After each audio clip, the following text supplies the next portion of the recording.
Welcome back to the channel and to another reaction video. Today we're going to be watching, reviewing, and reacting to episode 3 of House of the Dragon.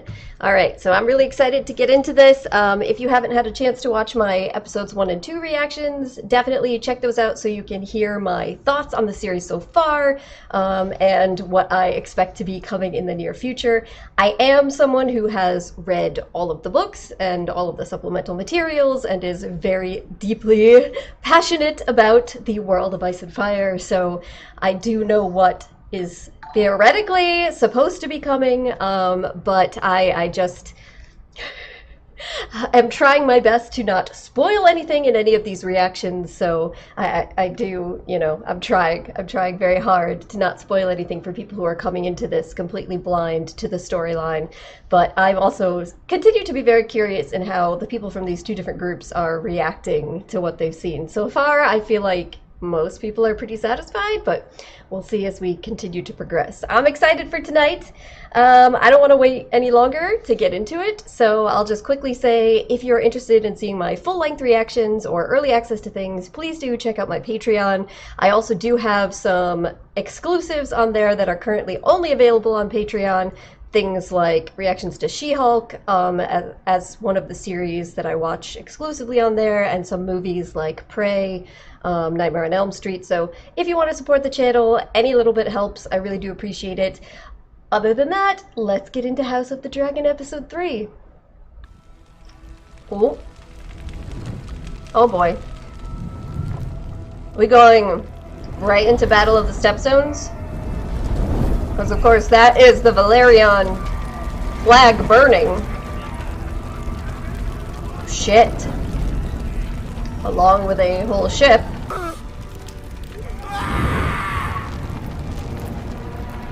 It's a pretty bad way to go. I'm not gonna...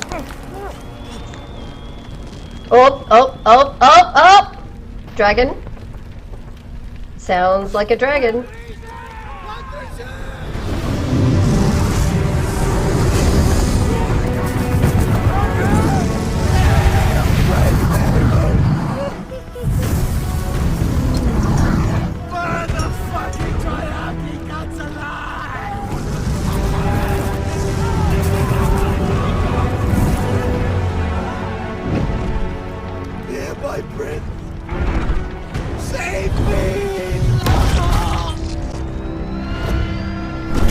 Oh my god! You guys really had to do that! Yeah, I mean...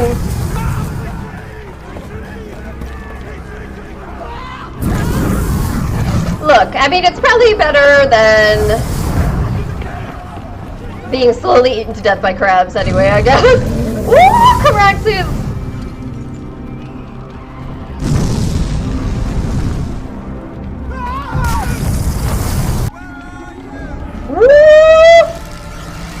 Yeah, no, he's not coming out to face a dragon.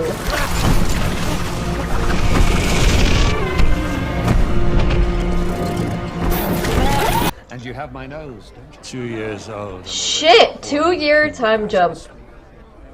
He may yet, brother, but this morning he insisted on eating porridge with his hands. He will grow. I bring urgent news from the Stepstones. The crab feeder has dug in for siege on Bloodstone while his men sabotage our fleet under the cover of darkness. Oh shit! The matter of the Stepstones is regrettably urgent. It's been 3 years. Yeah. It can wait another 3 years. Can it? Can it? Your fleet is being picked off one by one? It's not just a matter of like... It's no longer just a matter of like some ships. It is presently massing at Rivergate. Lord Jason expects us in the king. Alicent, I don't know. Your Grace. Did I say to stop? Hmm. You may go, Samuel. He's like, oh, thank you, God. Oh, God! Rhaenyra. Oh, no. Oh, no. Oh, no. Oh, shit. Alicent. I don't think you should have done that. Like, now she's not going to listen to anything you say. King wishes for you to join us. King has much to celebrate. He does not need me. He wants for us all to be together. None of it needs be this way in truth, Rhaenyra.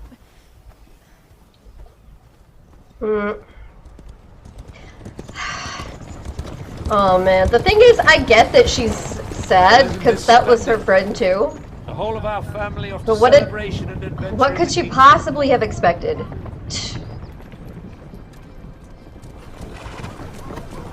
Oh Lord. I think it's interesting that they made the decision to go to this this extent of a time jump. But I also do think it's good.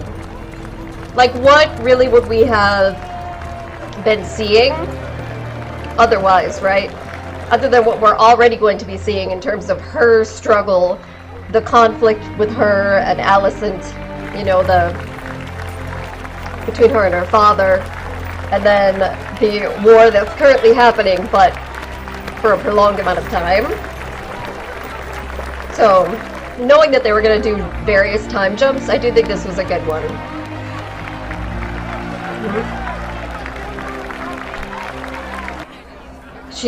I feel like it's starting to sink into her exactly what Rhaenys was saying in the last episode about what the people, the lords of the land, are gonna want if your father has a son. It doesn't matter what he says. Been dragged into it by your uncle and the sea snake. And how have you served the one with Lape's Lady Red Wine? Waiting cake.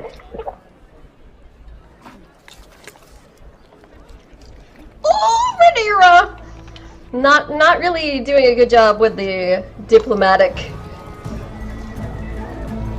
But she doesn't want to hear slander against Daemon anyway. And, you know, I feel like she kind of agreed. To house dragons, of course.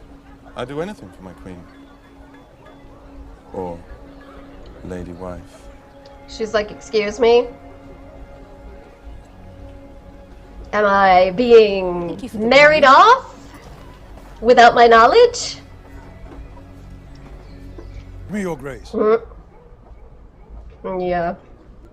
Maybe this would be a better conversation to have in private. You must marry.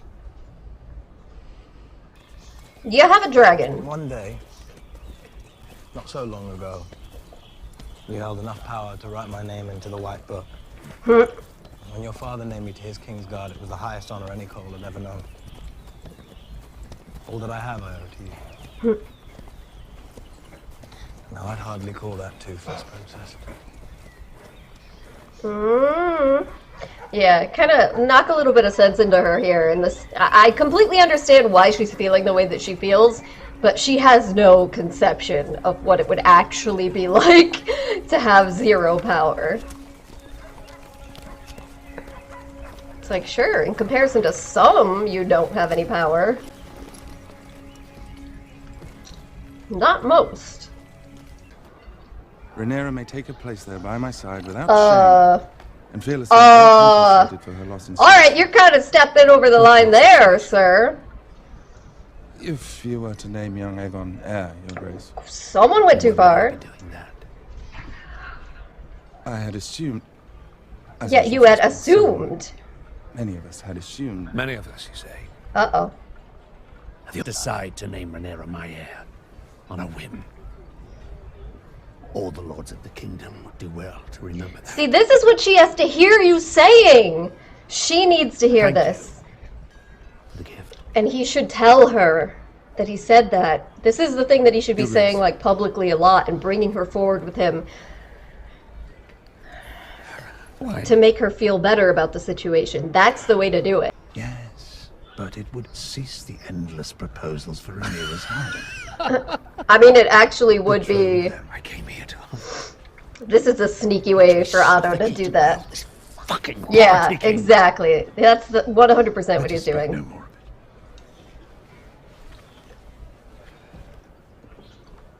it. Sneaky way of trying to get your grandson on the throne. He's like, on the other hand. Should I guess? You believe that your son It's like, is no. will break bones? The strongest. You flatter me, Your Grace, but no. It would seem to me the best match for Rhaenyra. That's fucking right! Seleno. Some years ago, I counseled you to take his sister to wife. My reasoning remains the same. Rhaenyra is of pure Valyrian descent. She shares blood with your cousin, the Princess Rhaenys. He'll bring the sea snake back He in. is the heir to the wealthiest house in the realm. And he is, I'm not The going to breach say, between your I'm houses not going to has say not something narrowed else. since I last spoke of it. It would do much to assuage Lord Corlys of any slights, real or imagined.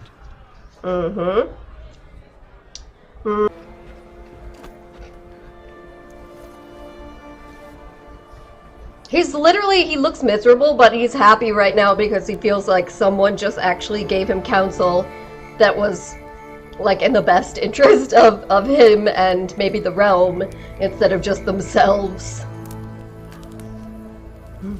What is the power of a dragon? It's the power of prophecy. The Oh, hour's too late, jeez. husband. When Rhaenyra was a child, I saw it in a dream. As vivid as these flames, I saw it. Into it. My obsession killed Rhaenyra's mother. Viserys. I thought Rhaenyra was the way out of my abyss of grief and regret. And naming her heir would begin to set things right. Oh, it did. I never imagined I would remarry. And I would have a son.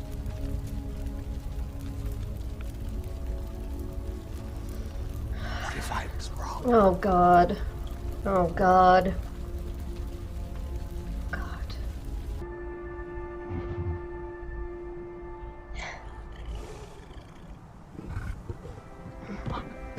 People decisions. One of whom is your brother that you love, and the other is If I one of the know most about powerful Daemon and realms in Corlys, the... What will that say of their king? that he... Perhaps that he is a Yes. good man who loves his brother.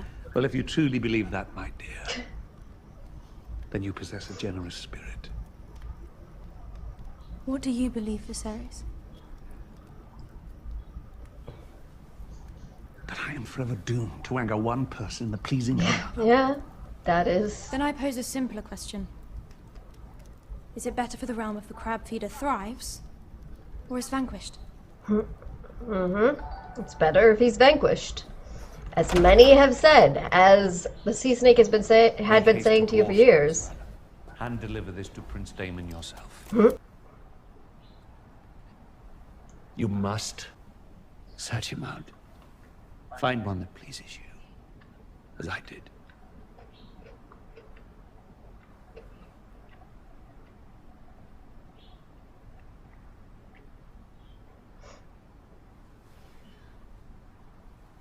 He will happily go. Daemon, obviously. Show me the knight who will march into that helped nephew, and I will show you a man. Daemon. Damon is why we are losing. He at least is fighting this war. What role have you played in this council? Oh shit. Oh The shit. master of complaints. Enough. Oh King shit! Standing will not support Damon. Why should any?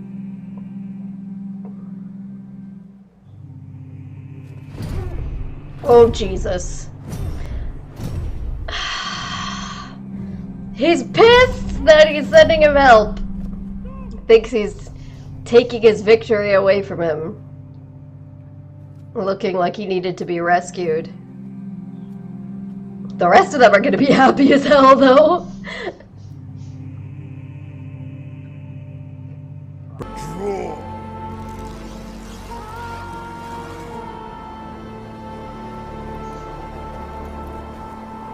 To get them out of the caves.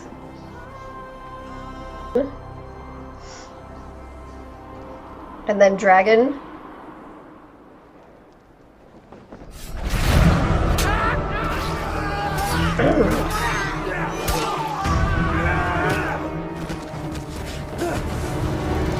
Yeah.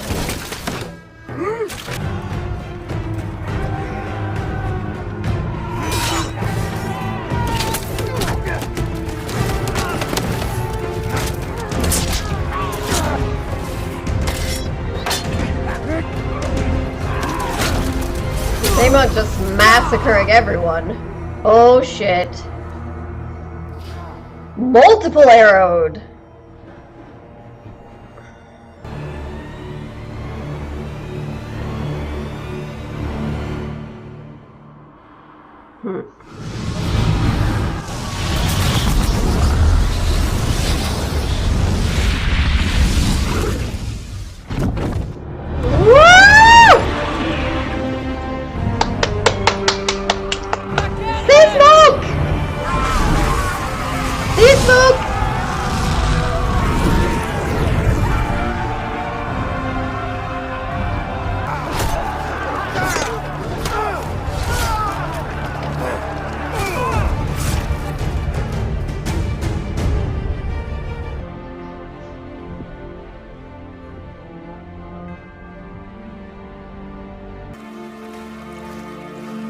Oh! It's the top half of him! Is he gonna stake him to something?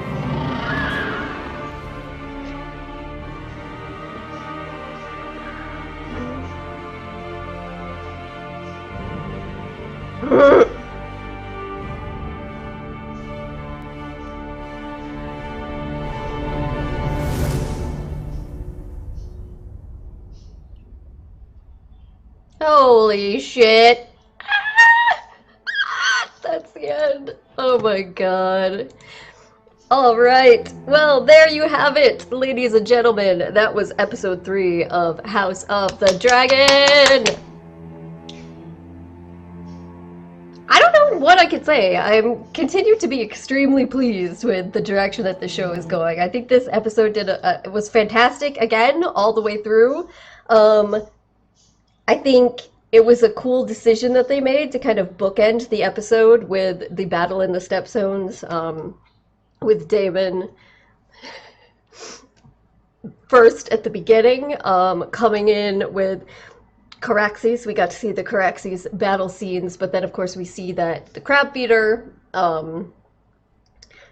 had a pretty good strategy, and that he and his men were basically going into the caves to hide. Like, they couldn't be routed out and defeated by Dragonfire going into those caves. It was basically like a death sentence for any dragon that would attempt to go in there, if they could even fit. And so that was their way of continuing to survive those situations. And also it would be a difficult thing for any army to attack them in that capacity, so they would have to find a way to get them to come out. And that had not been working thus far, and that's what we saw at the beginning. And then of course then later at the end we actually see the conclusion of the battle, and it was pretty impressively done, I have to say. It was, you know, I of course knew right off the bat that Daemon, and I'm assuming most people were aware that this was not, he was not going over there to surrender. He was not going over there for any sort of peaceful means. He was going there to lay a trap, to try and get them to come out. Like they were saying at their little war council, that there was the only thing that they could possibly do in order to succeed at that point in time was to get them to come out in the caves and to send someone into the caves after the crab feeder. And, you know, like Rhaenyra was saying, Daemon will do it. And lo and behold, Daemon is the one to do it.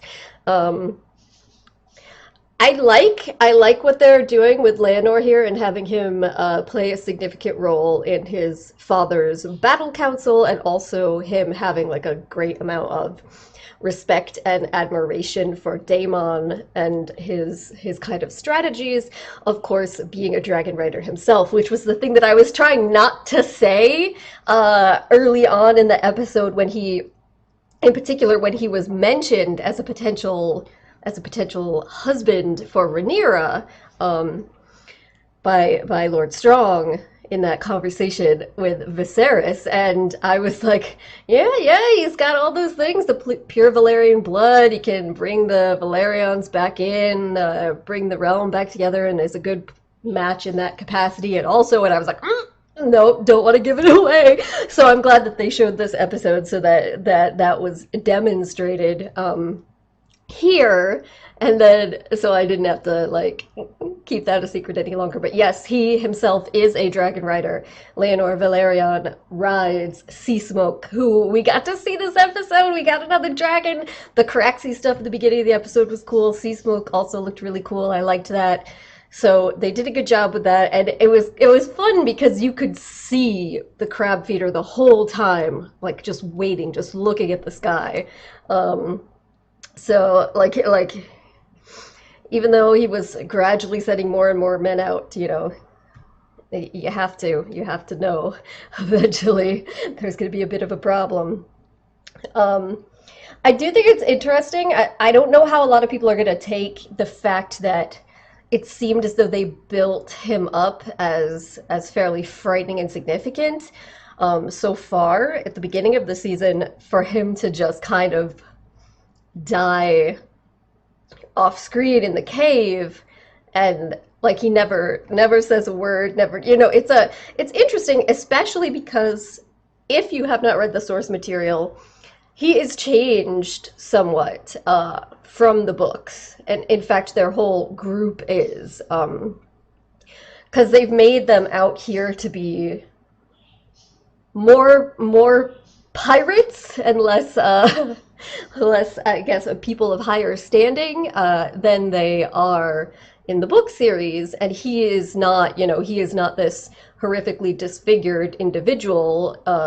He is a leader and a diplomatic in some ways of his own. And the way that he actually kills the crab feeder thing in the source material comes from the way that they stake them into like they put them into stakes in the sand like you see in the show. But the goal of that is for when the tide comes in to drown them. So they'll drown that way. And then the crab feeding comes from the crabs coming up with the tide and then feeding on the bodies. But that is incidental. Like here in the show, they've gone a bit further with it because they've had it seem as though like that's part of like their overall goal. They directly have them putting crabs on the victims to have the crabs eat them. So to make it even just a little bit more brutal. And I guess they're doing that just to make him somewhat more horrific in some capacity. But after seeing this and how he was kind of dispatched quickly and everything, I also am thinking that perhaps this was a concerted choice in order to make him more of like a kind of monstrous sort of frightening figure, but in an abstract way and less of an actual character. Because if you were to make him into an actual, you know, political force and then he's quickly kind of dispatched in an episode like this, I think that would, one, also be a waste of time of introducing the character and everything to go along with it in more depth in the earlier episodes, just to have him be killed off like that. So for a TV series, that wouldn't be particularly useful. But also, I think that people might be more like, what the fuck? So I actually think this kind of is an interesting choice that sort of works for a TV series, but I am curious to see in particular how people who do know the source material feel about that change, but also just in general how people who didn't feel about the character dying the way that he did. I think that it's not bad, because for me, like, the purpose of his character in this story and in the show overall is completed here, right? It was to serve as inspiration for Daemon and Corlys Velaryon to be marshalling troops, going to war, trying to take control of the Stepstones after Viserys has not agreed to support that, and after there's been multiple incidences of them asking, and also to kind of shore up Daemon's, the people's views of him as a fighter and a warrior, and then ultimately there will be other things that I will not mention here yet because I don't want to get spoilery, but he serves his purpose basically, so you don't really need more for him. And I like the way that it was done in general overall. So, but I want to hear other opinions on it too. I also think they did a good job with this. Of course, you would think on the surface, right, that getting the news that the king is going to be sending these ships and troops to assist would be great news, especially when they were just discussing at their council how they were pretty much screwed. They were not in a good position. But of course, Daemon is not only not pleased, he is enraged, and then he basically goes off and is willing to undertake or wants to push forward with this much more risky mission. Like, if they were to just wait for the reinforcements from the king to arrive, they would certainly be in a much better position to go in. But Daemon is not pleased because he sees this, despite what we know from watching Viserys and his conversations with others, he sees this as his brother kind of taking away the victory he's trying to make for himself. Like, he and Corlys had that conversation at the end of episode 2 about making their place, making their reputation, making their way as second sons, or as people that don't have things handed to them. And for Daemon, for his brother to come in and be seen as like rescuing him after he made the choice to go participate in this, that is absolutely the opposite of what he was hoping to achieve. So he was willing to undertake this risky operation with him putting himself out there as bait, as a target that could easily have been killed, and for that reason.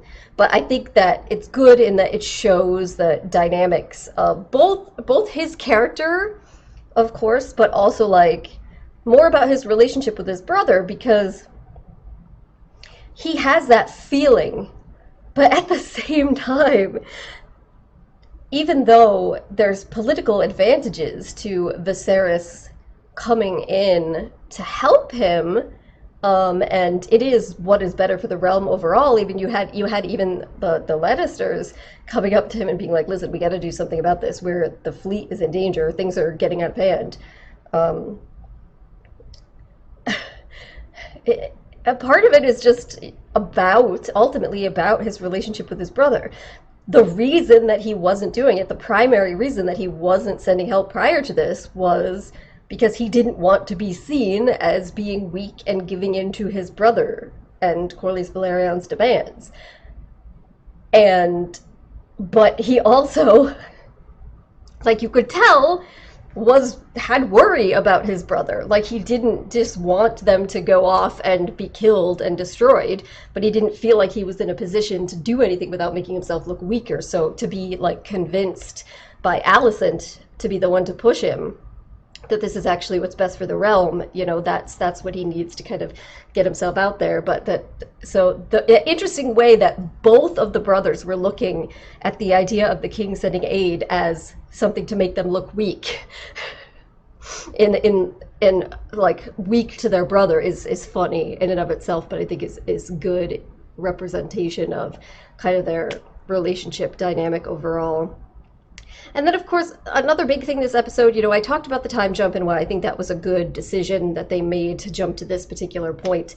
But also, I think they're doing a good job of making Alicent not come across as reprehensible and hateable, because she clearly does seem to be conflicted in her situation, in that she feels the pressure from her family and as a mother to want to put her own son on the throne, but at the same time she does feel guilt towards Rhaenyra, and I do think it's interesting that she is not, like, even with what her father is saying, she is not directly pushing Viserys to name her son to the throne over Rhaenyra, and if anything, the opposite, and that she's still trying to find ways, I guess, to sort of make peace with her at this point in time, if she can, and that she had like the best opportunity in the history of opportunities to really kind of push him over that edge when he was having that really kind of extremely honest, though drunken, moment with her in front of the bonfire, where he's basically admitting that maybe he was wrong, that if he hadn't put Rhaenyra there, hadn't named her heir,